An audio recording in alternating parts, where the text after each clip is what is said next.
Yo les anticipé que teníamos una hermosa entrevista por delante. Abrimos la sección. La hora del vermut con El rabino Ale Abruj. Cero Política. Exactamente. Bueno, nuevamente buen día y muchísimas gracias por estar aquí, Gracias, Ale. Pedro, la verdad, una alegría poder compartirlo con buenos amigos en este mediodía con vos. La verdad, una bendición. Gracias por la invitación. Pues es que yo en la presentación, que nosotros hacemos un anticipo que Jorge Fernández Díaz tiene la gentileza de ponerlo los sábados en Radio Mitre, yo dije, a lo mejor, te pregunto si no estoy equivocado o más o menos estoy cerca, yo dije, Ale Abruj, el rabino, modificó o modernizó la liturgia y masificó la concurrencia a Amijay, al templo de Amijay. ¿Es cierto eso? ¿La modernizaste a la liturgia y masificaste? Porque bueno, es uno de los templos en la ciudad de Buenos Aires que más gente concurre y por lo que tengo entendido, para las fiestas, digamos, más fuertes, para Año Nuevo, para Rosh Hashanah o para Yom Kippur, tienen que ir a otro lugar, al centro de convenciones, porque van 2.000, 3.000 personas. ¿No es habitual eso? ¿Cómo lo explicás? A ver, creo que por un lado hay una fenomenal búsqueda. Me encantó el título que le pusiste recién, ¿no? Cero Política, Sí. ¿no? Y creo que tiene mucho que ver con eso también, ¿no? Hay una fenomenal búsqueda de espiritualidad, de un mensaje, de algo para llenar el espíritu, el alma. Y creo que una de las cosas en las que se quedó o ancló el mundo de las religiones, ¿no? Es en el modelo del ritual, en lo que hay que hacer, en lo que quizá está escrito y entonces casi como una cuestión maniquea, si haces entonces te va bien y si no haces entonces te va mal, entonces uno lo termina haciendo cosas por compulsión, por obligación, por mandato, porque qué sé yo. Ya. Y creo que hoy hay una búsqueda mucho más profunda, ¿no? Dándole el valor y el sentido a textos y a rituales milenarios, pero de una búsqueda del por qué hay adentro. Creo que lo que sucedió en la propuesta espiritual que generamos es eso, un momento para frenar, un momento para llevarte un mensaje, algo para ver no solamente con lo que haces con un ritual de hace mucho, sino que haces con ese mensaje mañana con tu hijo, pasado mañana con tu pareja, esta mañana con tus amigos. Yo no sé si es modernizar, yo creo que una de las cosas que hizo que el judaísmo llegue hasta acá después de tantos y tantos miles de años es reinventarse todo el tiempo. Ya. Nunca haberse quedado, entender que si hay algo que continuó sistemáticamente y tradicionalmente y sin modificación es el cambio. Claro. Es el cambio continuo. Y creo que en este tiempo y en esta era es esa especialmente la búsqueda de la gente. Y en la respuesta, ¿tuviste alguna dificultad para implementar algunos cambios? ¿Hubo algún tipo de resistencia? Todas.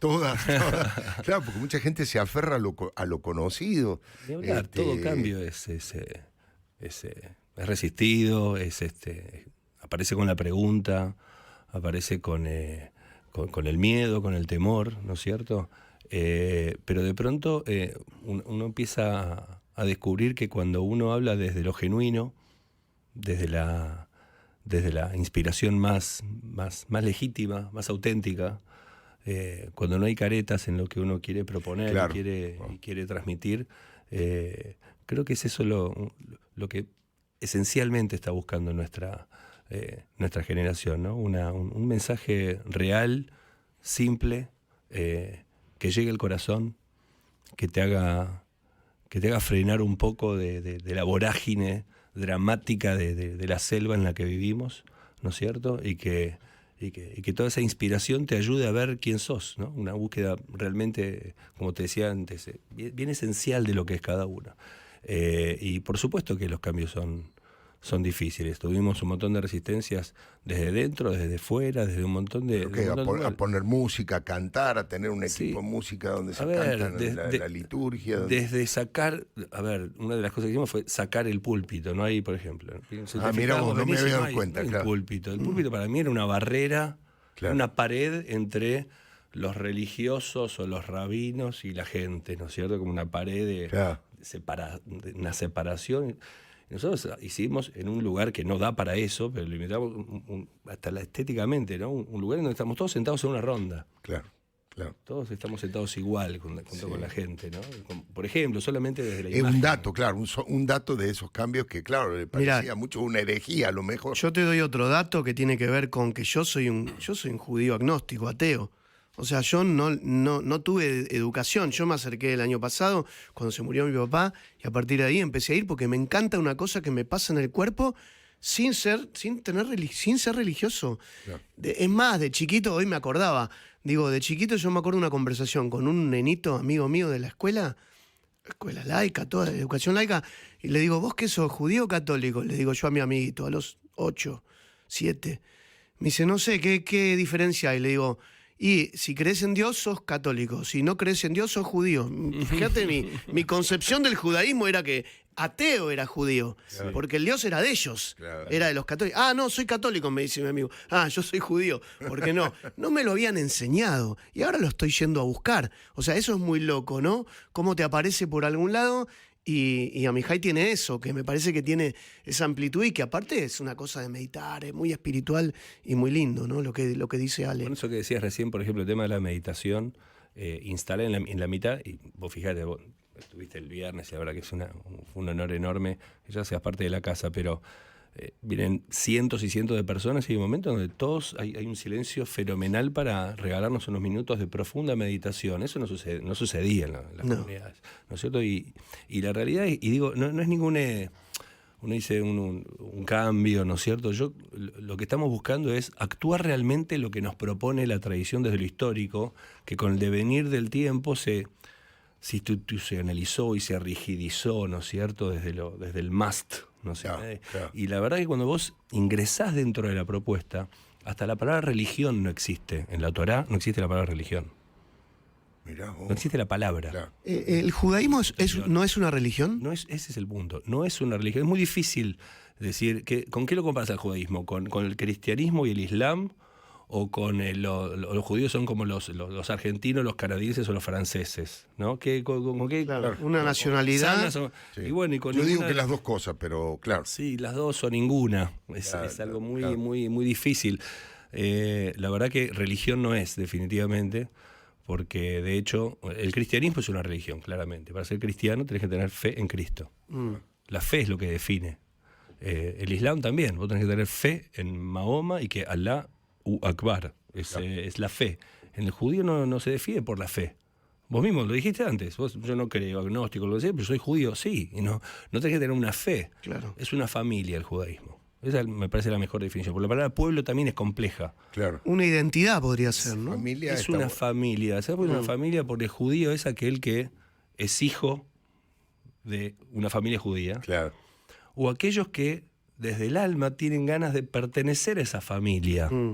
Porque de hecho hay gente que no nace judía. Lo eligen. Y la verdad que la palabra familia me gusta porque va más allá de la dimensión biológica. El concepto de la familia no tiene que ver solo con lo biológico. Por supuesto. A ver, los nazis quisieron identificar al judaísmo con una raza o con una etnia, que claro. no lo es, porque hay judíos negros, blancos, amarillos, colorados, de todos los formatos. La palabra familia va más allá de lo biológico, porque por ejemplo una persona se casa con otra persona y es familia y no tiene que ver con lo biológico. Claro. Vos claro, adoptás un chico y ese chico es tu familia. Claro. El ejemplo que generalmente doy. En mi casa hay gente a la que mis hijos le dicen tío. Claro. Pasa en todos lados. Sí. No es mi hermano esa, pero es más tío Total. que los tíos. O sea, hay gente que puede Sí. ser parte de tu familia. Sí, tal Bueno, el judaísmo no es misionero ni evangélico, por eso no es una religión, no va en búsqueda de conquistar otras almas, y tampoco uno va buscando primos por la calle. Pero aquel que quiere ser parte de la familia puede serlo. Por eso creo que es un ¿Alguien concepto... cristiano podría ir a escuchar una ceremonia de estas que Hay estás mucha contando? gente que no es de la colectividad que viene a la Yo ceremonia. voy con mi socia que fue él una vez y se enamoró y le encantó. Fan, y es es fan. cristiana y es fan, Paula. Y le encanta. Y dice, quiero ir porque aparte llora, le encanta. Sí, por supuesto. Ahora, Mensajes muy universales, completamente. una pregunta, algo sé, pero quiero saberlo más en detalle. Rabino significa maestro, ¿es correcto eso? Rabino significa maestro. Y es verdad que para ser rabino tenés que tener una carrera universitaria, además, sobre todo en los últimos tiempos. Sí, La palabra Rab quiere decir maestro. Es una gran diferencia en la eterna comparación con el cristianismo, ¿no es cierto? Que no lo es. El judaísmo, como te decía antes, tiene obviamente dimensiones espirituales muy importantes, fundantes, Claro. pero no es una religión. Y en la comparación eterna con el cristianismo se lo compara con el sacerdote, Claro. que no es lo mismo. El sacerdote justamente es el encargado del ritual, es el único que puede llevar adelante un ritual. En el judaísmo, esto queda entre nosotros, Sí, que- no hace falta un rabino para nada. Queda entre nosotros. quedas sin Porque laburo, me viene te el quedas sin gremio y. laburo, No, digo, cualquier persona más o menos instruida puede celebrar un bar mitzvah, un casamiento, Claro. un entierro, o sea, todos los rituales del ciclo de la vida lo puede un viernes a la noche, cualquier persona que No hace falta ser rabino no para... hace falta título, pero queda acá entre nosotros. Tener que- Un rab es una persona que ha estudiado más y que puede entonces dirigir una tefilá, una ceremonia, o básicamente enseña la tradición o los textos sagrados, ¿no es cierto? Y sí, especialmente, evidentemente, en los movimientos más liberales como el nuestro, parte de la formación es un título académico también, sí, de primer grado como mínimo. Como mini. ¿Y vos cuál tenés, Ale? Yo tengo un primer grado en organización y dirección de instituciones y después tengo un máster en educación y otro en literatura rabínica, En literatura rabínica. de la Universidad de Jerusalén y del Seminario Teológico de Nueva York. En Jerusalén y en Nueva York. ¿Y cuándo sentiste esa vocación? ¿En qué momento dijiste, yo me quiero dedicar a esto? A ver, nunca quise ser rabino, ¿Nunca? pero queda acá también. También que estamos en momentos de confesiones. La verdad que me abriste el corazón. No, a ver, es más, yo entré al seminario, en un momento entré al seminario a estudiar con la condición de que yo jamás iba a ser Jamás rabino. ser- En la entrevista de admisión lo avisé, Claro. que yo ni iba a comer lo que hay que comer, ni iba a respetar lo que hay que respetar. Yo no tengo nada que ver con esto, yo llegué con los pelos largos por acá, yo tenía mi banda de rock. ¡Ay, qué bueno! Todos nos equivocamos en la vida en algún momento, pero lo que me pasó es que me crucé con un momento y un lugar muy fuerte. Fui a ayudar a un templito muy chiquitito, en un barrio muy humilde, en el barrio de Mataderos, que estaba cerrado hacía 20, esto pasó hace 30 ya, no lo puedo creer. Yo tenía 20 años. Y a mí me gustaba cantar, la verdad que siempre me gustó cantar. No sé lo que es un do, nunca estudié música, me gusta cantar. Y fui a ayudar a ese templo, que estaba cerrado, era en la década de los 90, y en el final de los 90 ya empezaba, como todos sabemos, el drama económico, social económico de la Argentina. Me involucré siempre, estoy muy fuertemente involucrado en todo lo que es el mundo de lo social. De hecho, ahí lo conocí a Cardenal Bergoglio, Al Papa Francisco, Lo sí. conocí en la Villa 2124, junto con el padre Pepe. Y me di cuenta que necesitaba algunas herramientas más. Entonces fui a estudiar al seminario, pero para conseguir algunas herramientas nada más, con la condición de que no. Y cuando uno va entrando en el mundo de los textos, uno se va enamorando. Uno va descubriendo que la música me llevó a enamorarme finalmente de lo que decía la música. Qué bueno. ¿no? qué Y sospecho que te vas descubriendo también, ¿no? Completamente. Y sabes que yo siempre me decía, tenía la excusa perfecta para no ser rabino.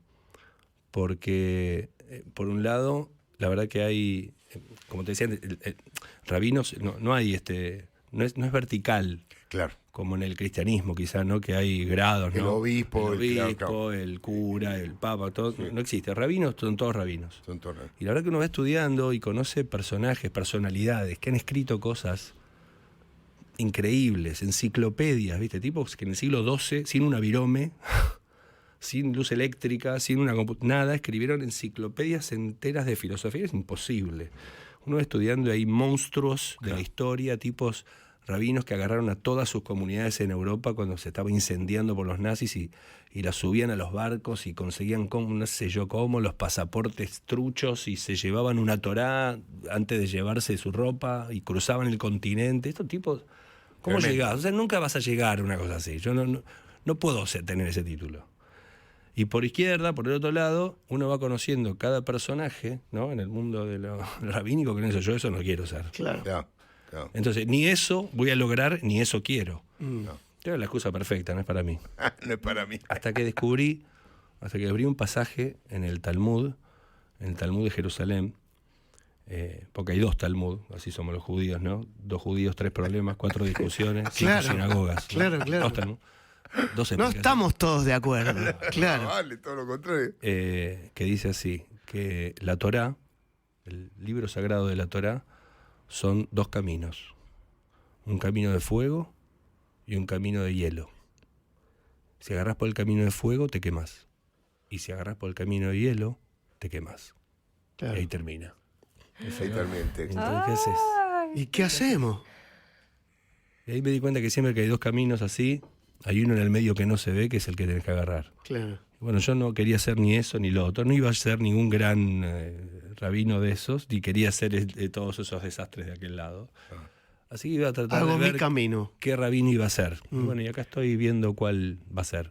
Me hace acordar a la frase de Groucho Marx que dice, tanto si permaneces soltero como si te casas, estás cometiendo un error irreparable. No te tenés deja salir. escapatoria. No, tenés yo tengo 2 preguntas, Ale, y que vos seguramente vas a saber ilustrar a un montón de gente que por ahí está escuchando y no lo sabe esto. Primero, la primera tiene que ver con que si los judíos hoy en el mundo somos el 0,2% Sí. de la población mundial, ¿no?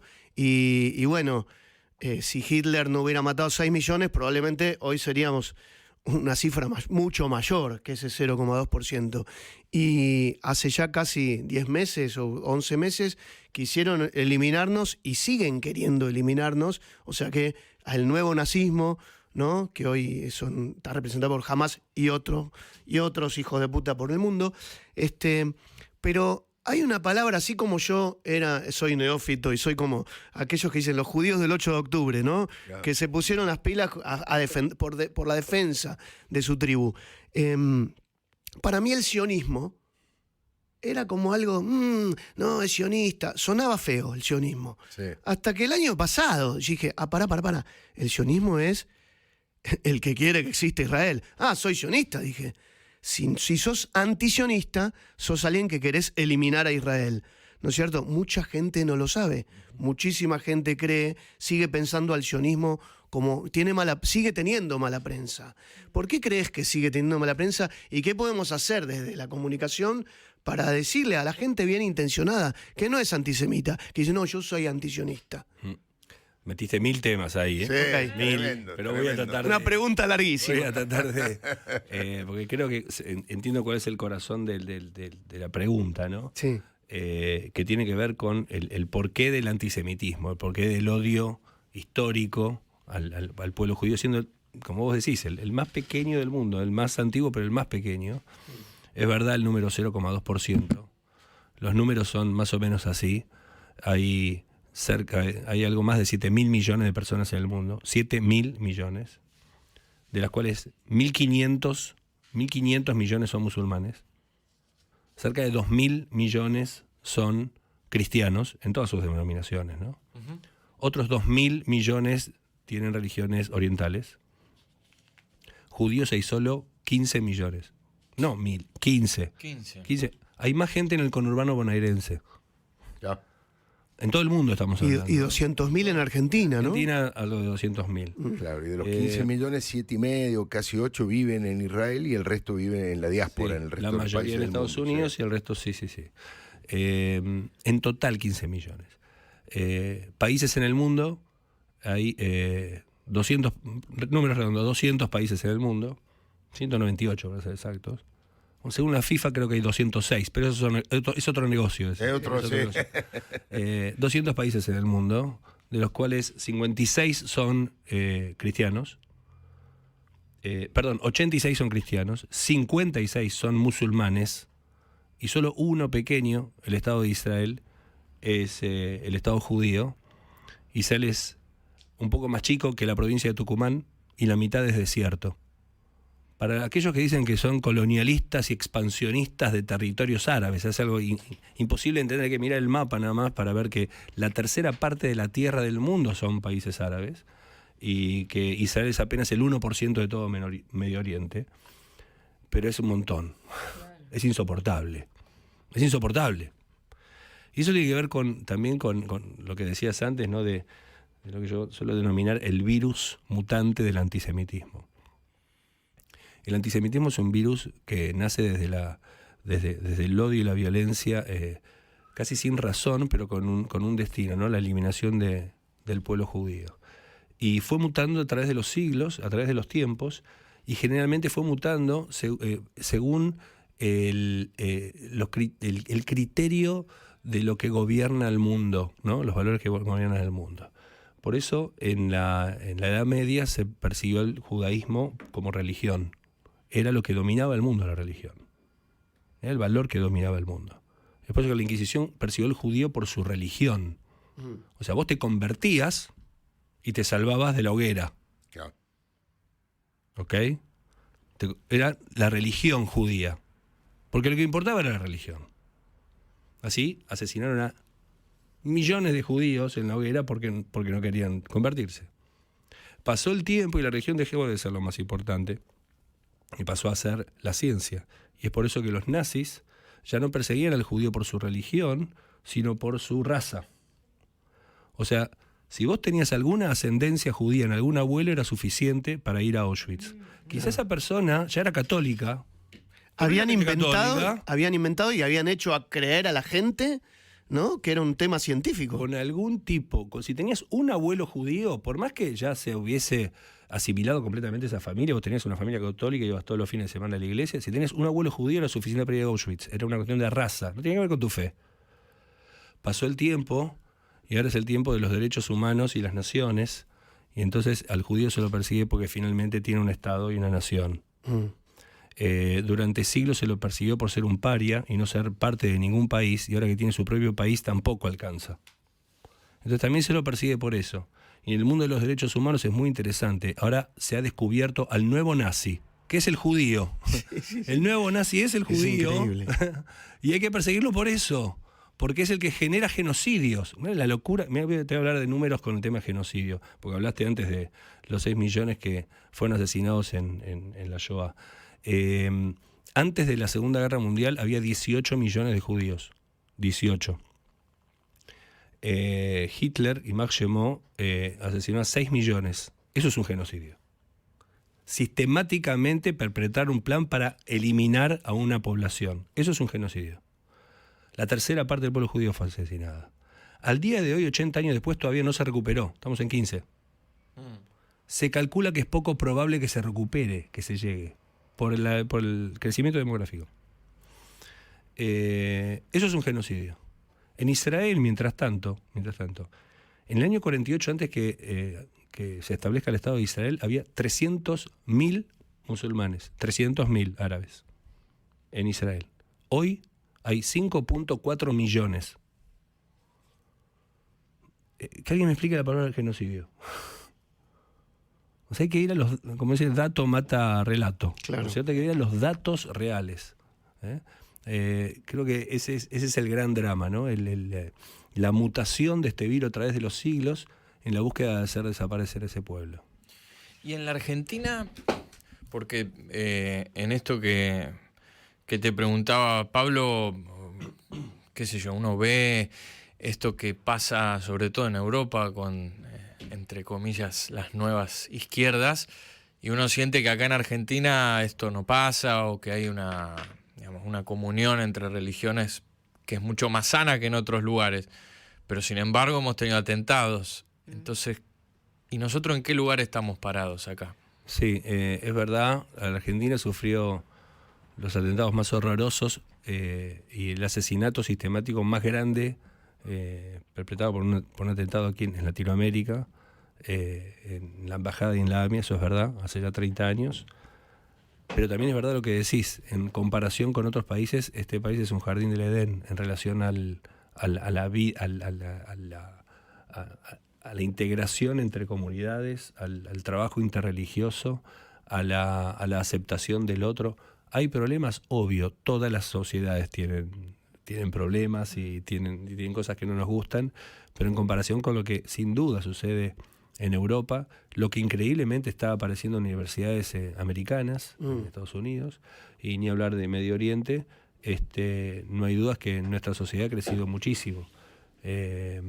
Muchísimo el respeto que hay entre las diferentes religiones y en la sociedad en general y en los lugares en donde nos invitan, etcétera, es absoluto, es total. Yo creo que Argentina y en particular la ciudad de Buenos Aires es un ejemplo de convivencia en ese sentido. Estamos hablando con el rabino Alejandro Abruj, es quien, organiza, dirige, conduce las ceremonias en el templo Amihai. ¿Qué otras actividades realizan allí, además de todos los viernes, por supuesto, la celebración del Shabbat? ¿Qué otro tipo de actividades se realizan? ¿Casamientos, bar mitzvah? Sí, obvio. Todo lo que es el ciclo de vida judío, las ceremonias de bar mitzvah, hay cerca de 100 chicos que hacen su bar mitzvah durante el año. 100 chicos por año. Es una escuela que se va renovando todos los años. Muchísimas parejas que se casan. Ayer a la noche tuvimos una boda, de hecho. Pero además de todo lo que tiene que ver con lo ritual y las ceremonias, tenemos un gran trabajo en todo lo que es adultos mayores, un enorme trabajo. Acompañamos a cientos de adultos mayores en diferentes programas. Hay como 40 actividades por semana, de todo tipo, lo que se te ocurra, desde cine y yoga y teatro y charlas de lo que se te ocurra, pero también un fuerte trabajo de acompañamiento. Generamos un proyecto que se llama Contá Conmigo desde la pandemia. En la pandemia generamos un montón de voluntarios que llamaban por teléfonos a abuelos, a abuelas que estaban solos, que tiene que ver con lo que se llama la soledad no deseada. Que en pandemia gente que no tenía ni para ir a la esquina a hacer una compra. Entonces generamos un montón de voluntarios en donde llamaban por teléfono, no por WhatsApp. Levantar el teléfono. ¿Qué necesitas? ¿Qué compra necesitas? ¿Qué medicamento? Charlar, llorar, lo que sea. Y eso continuó a tal punto que hoy estamos instalando este proyecto. El gobierno de la ciudad vino a consultarnos. Para implementarlo también en diferentes, en diferentes barrios para implementar el proyecto para acompañar a abuelos en situación de soledad no deseada. Después todo lo que es el área social, ayudamos a un montón de comedores, esto es histórico. Soy padrino de un comedor hace muchísimos años en la Villa 31. Todos los chicos que hacen bar mitzvah conmigo se vienen conmigo al comedorcito a hacer un proyecto de ayuda y de solidaridad. Pero ayudamos a un montón de comedores, merenderos. Tenemos un grupo gigantesco de voluntarias en el proyecto que se llama Alma, que lleva adelante una cantidad de proyectos sociales maravillosos. Hay, charlas de todo tipo, ¿no? Desde también de política, de economía, de inteligencia artificial, de lo que sea en la comunidad para traer. Y por supuesto un montón de espacios de estudios, de Torá, de Mishnah, de espiritualidad, de ética, de una cantidad de espacios de estudio. Y después, fuertemente con todo lo que es jóvenes. Hemos instalado una nueva casa joven, que se llama Malca, para exclusivamente para jóvenes, para también todo este tipo de actividades, pero exclusiva para de 20 a 30 años, con espacios también de espiritualidad, con espacios de estudio, con espacios de comida y de salida y social también y cultural, y también con un pequeño espacio que recién empezamos, de semillero de formación de liderazgo joven. De liderazgo. ¿Y cómo es la incorporación de rabinas mujeres? Bueno, esto tiene varios años ya. Nosotros de hecho tenemos una rabina en Amihai, la rabina Sarina Vitas, que por supuesto sí fue parte de la apertura que llevó adelante los movimientos más liberales del judaísmo, ¿no es cierto? En ese sentido creo que el judaísmo va un paso adelante en relación a otras tradiciones espirituales, religiosas, al menos en su pata religiosa, ¿no es cierto?, con la inclusión de la mujer en un montón de espacios, no solamente como rabinas, sino como maestras, como parte del ritual, utilizando las mismas simbologías que los hombres, compartiendo las ceremonias de igual a igual. Es una comunidad completamente igualitaria. Rabino, ¿cómo es, qué piensa el judaísmo respecto del aborto y qué piensa el judaísmo respecto del matrimonio igualitario, digamos, de los colectivos del LGTB, por ejemplo? Ok. Primero, cuando le hagas una pregunta a un rabino, y te diga, el judaísmo dice esto, Claro, está mal, con está el mal, dedo así claro. arriba, Claro. ya está, mal. termina la entrevista porque no hay, el judaísmo dice. Marcelo Birmacher dice, hay 1000 formas de ser judío y ninguna de no serlo, dice Claro, Marcelo. o sea, Claro. el judaísmo dice, Claro, no no. existe empezar la frase. Ya con eso. empezamos mal. Claro, Sí, podemos hablar de una cantidad de autoridades rabínicas dicen esto, claro. o quizá algunos movimientos dicen lo otro. Pero en lo que vos Mi te opinión personal. No, lo que vos te como sentís muy comprendido dentro de las Sí. escuelas más liberales, digamos, Sí. dentro de la... Así que te voy a decir algunas cosas de los dos temas. A ver, con respecto al aborto, la mayoría de las autoridades rabínicas, y Sí. de hecho desde hace mucho tiempo, esto basado en textos de la misma Mishnah, que es un libro que tiene 2000 años, el judaísmo no está ni en el lugar de pro-life ni pro-choice. Ya. O sea, no es ninguno de los dos extremos. Está justo en el camino del medio, como lo que conté antes. Entre el fuego y el hielo. Sí, porque en principio la vida está por sobre todas las cosas. Se entiende que el bebé que está dentro de la panza de la mamá es una vida por nacer y hay que respetarla, y está, en principio no debe decir prohibido en la interrupción de ese embarazo, pero ante cualquier tipo de dificultad o de posibilidad de dificultad con la vida de la madre, Riesgo. de riesgo de vida, es buena la palabra porque hay que explicar algo. Ante el riesgo de vida de la madre, el aborto está obligado. Es más, el texto de la Mishnah, que tiene Protege a la 2000 años, madre. explica cómo hacerlo. O sea, está explicado cómo llevar adelante el finalizar con el embarazo, incluso hasta los 8 meses. Si hay algún riesgo de vida de la madre. de la madre. Es una gran diferencia. Quizá la Iglesia no lo permite de ninguna manera. Claro. En el caso del judaísmo sí, incluso está explicado cómo. Pero la primera frase es, no, el aborto no está permitido porque es una vida por nacer, pero ante el peligro de vida, la vida está por sobre todo. Interesante. El tema de los movimientos más liberales y en último tiempo, también lo que es interesante es, dice, ¿qué quiere decir riesgo de vida? Claro. ¿Es solo la muerte? Upa, es para escribir Ahí varios se abre libros, otra. claro. Claro. ¿Qué es el riesgo de una vida? ¿Es solo la muerte?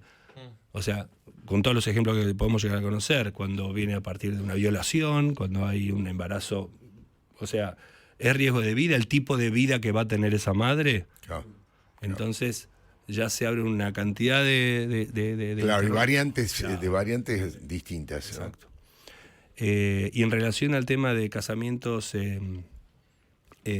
igualitarios, lo mismo, en las tradiciones obviamente más ortodoxas está completamente prohibido, pero las comunidades liberales han abierto, por supuesto, hace ya varios años, la opción de matrimonios igualitarios en diferentes formatos.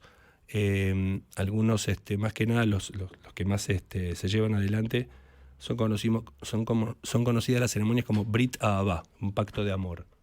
Pacto de amor. Sí, porque un matrimonio, desde la palabra y el ritual y el texto que se lleva adelante para un matrimonio judío tiene 2000 años. O sea, no está, el texto no lo contempla. No contemplaba el La realidad matrimonio de ¿no? dos personas. Entonces, vos lees el texto y está hecho para un hombre y una mujer. No hay lo que hacer. Las bendiciones están hechas así. Y entonces hay que hacer otro formato y otro ritual, que es lo que se llevó que es lo que se armó. Pacto de amor, qué que se llama interesante. Brit Ahava, pacto de amor. Bueno, acá se llama matrimonio civil, ¿no? claro. Matrimonio civil también se... Igual convengamos que en Israel es muy, muy gay friendly y es la única democracia de Oriente donde hay una cantidad de LGTB que no estén del otro lado, no estarían corriendo la misma suerte, No, que no pues te los tiran de las terrazas, digamos, ¿no? Esa parte del oximorón de Occidente, ¿no? De cómo un montón de colectivos de minorías Defienden lo indefendible. increíblemente Sí. a los gobiernos de facto como Hamas en Gaza, en donde jamás podrían levantar ninguna de sus banderas. Claro, No, claro. es increíble, ¿Te ¿no? puedo llevar a algo que dijiste en un momento de la charla? Contaste que habías estado en la villa con Bergoglio y con el padre Pepe. En ese momento vos no eras rabino, en ese momento Bergoglio no era quien hoy No era es papa. el Papa Francisco. ¿Pudiste verlo ahora? Él promueve mucho los intercambios interreligiosos y además es un innovador en muchas cosas de la iglesia, descomprimió muchas cosas, muchos rituales, como Alfredo contaba que vos en tu comunidad también descomprimiste y relajaste muchas cosas. Bueno, con el padre Pepe tengo una amistad y una relación de más de 20 y pico de años. A él sí lo conocí antes de ser rabino. Después me fui a Israel, me recibí de rabino. Después de varios años viajé junto con... Bueno, ahora voy a contar un viaje que hice con Pepe a Israel, hermoso. Y ya recibido de rabino lo conocí a quien fuera el cardenal Bergoglio en la Villa 21-24 con Pepe. Yo creí que vos no eras rabino ahí cuando hablaste. Sí, de no, pero te voy a contar por qué. Porque después, en el año 2012, fin del 2012,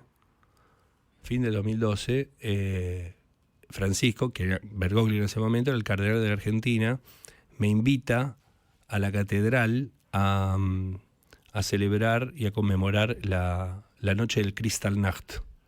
Noche de los cristales rotos. La noche de los cristales rotos del 9 de noviembre del 38, en donde formalmente comienza, digamos, el holocausto, ¿no? Con el incendio de sinagogas y la quema de libros públicos en las calles de Alemania y de Austria.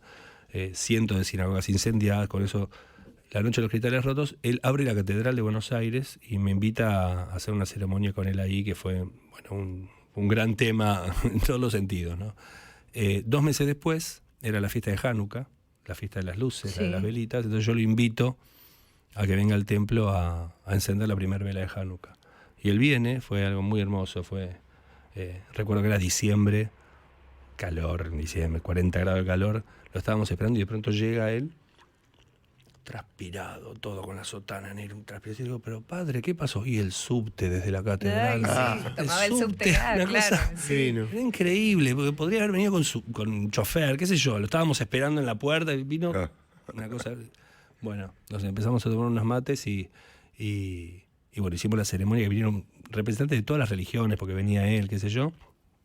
Encendió la primera vela de Hanukkah, dio un mensaje muy hermoso sobre la luz, y 2 meses después era el Papa Francisco. O sea 2 meses antes de ser el Papa, estuvo ahí encendiendo la vela de Hanukkah. Doy suerte. No son Mirta Legrand, pero la ceremonia de Mijay trae suerte. Pero fue su última celebración interreligiosa, fue en nuestro templo con esa vela. Y después, a los poquitos meses después, apenas se asumió como Papa, hicimos un viaje con el padre Pepe, porque el primer viaje de Francisco fue a Israel, a la Autoridad Palestina y a Jordania. Sí. Ahí pasó algo muy lindo también. Y con Pepe armamos un grupo de judíos y cristianos para acompañar el recorrido del Papa Francisco por Medio Oriente. Y así que fuimos con él. Qué bueno. Y pasó algo en Jordania que fue algo espectacular.